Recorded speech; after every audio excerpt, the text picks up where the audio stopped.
खबरें के बाद कोरोना काल का कर्मयोग ई कॉन्क्लेव लगातार जारी है। सबसे बड़ी चुनौती, सबसे बड़ा संकल्प, महासंकट के बीच राहत का महाअभियान आखिर कैसे चल रहा है? वायरस पर विजय पाने का क्या है वॉर प्लान? बता रहे हैं हमारे साथ एक एक करके टीम 9 के सभी सदस्य जुड़ रहे हैं और साथ ही मंत्री, और थोड़ी देर में डिप्टी सीएम भी हमारे साथ जुड़ेंगे यूपी के।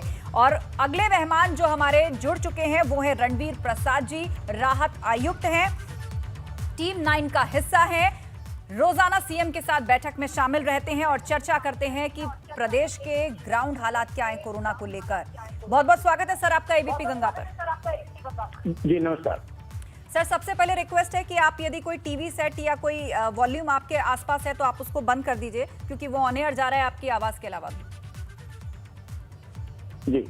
जी सर, सबसे पहले सवाल तो यही कि टीम 9 के अहम सदस्य हैं आप, रोजाना सीएम के साथ बैठक होती है और इस तरह आज हम देखें तो जिस तरह ग्राउंड पर एक एक मंडल में जाकर दौरा कर रहे हैं मुख्यमंत्री, हर एक छोटी बड़ी अपडेट आप लोगों के साथ चर्चा में रहते हैं वो, तो फिलहाल वायरस से लड़ने का क्या है प्लान, वॉर प्लान? युद्ध स्तर पर ये लड़ाई लड़ी जा रही है प्रदेश के अंदर, अब किस रणनीति पर काम कर रही है सरकार? आंकड़े अब ढलान पर है, आगे के लिए अब क्या रणनीति बनाई जा रही है ताकि ऐसी स्थिति दोबारा ना आने पाए?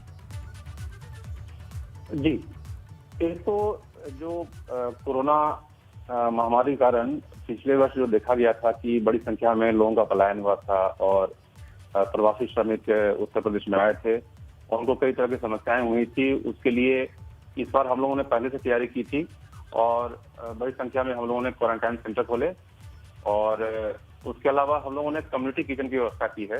लगभग 485 कम्युनिटी किचन हमने पूरे प्रदेश में हम लोग चला रहे हैं, जिसके माध्यम से कोई भी जरूरतमंद जिसको भोजन की आवश्यकता है उसको भोजन दिया जा रहा है। और कुल मिलाकर हम लोग लगभग 9 लाख फूड पैकेट अभी तक वितरित कर चुके हैं। तो एक तो हमारी तैयारी ये है कि अगर इस तरह की कोई समस्या आती है जिसमें कोरोना कर्फ्यू के कारण कहीं किसी की दिहाड़ी खत्म होती है, रोजगार की समस्या आती है, तो उनको किसी को जरूरतमंद को भोजन की समस्या ना हो।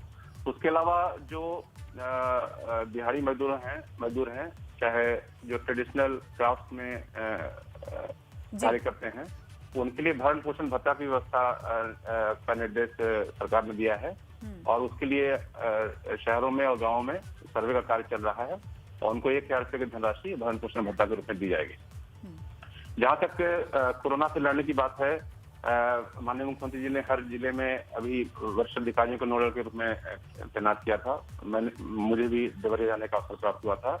तो ये जो हम लोगों ने देखा कि हर गांव में विधिवत रूप से जो संपर्क अभियान चल रहा है, टेस्टिंग का अभियान चल रहा है, जिसके कारण एक एक व्यक्ति कोई भी अगर जिसमें लक्षण पाए जाते हैं उन तक दवा पहुंचाना, उनका हालचाल लेना और हर कम्युनिटी हेल्थ सेंटर में कॉल सेंटर स्थापित करके सबका हालचाल लिया जा रहा है। बिल्कुल, और जो कोविड कमांड सेंटर है वो ठीक तरह से काम कर रहे हैं कि नहीं कर रहे हैं, वहाँ क्या व्यवस्थाएं हैं? सीएम खुद जाकर उनको देख भी रहे हैं। लेकिन सर, अपने प्रवासी मजदूरों की बात की, पिछले वेव में हमने देखा था कि बहुत मैसिव पलायन हुआ था और उत्तर प्रदेश में जब वापस लौट करके सभी लोग आए थे तो एकदम से सरकार की जिम्मेदारी बढ़ भी गई थी।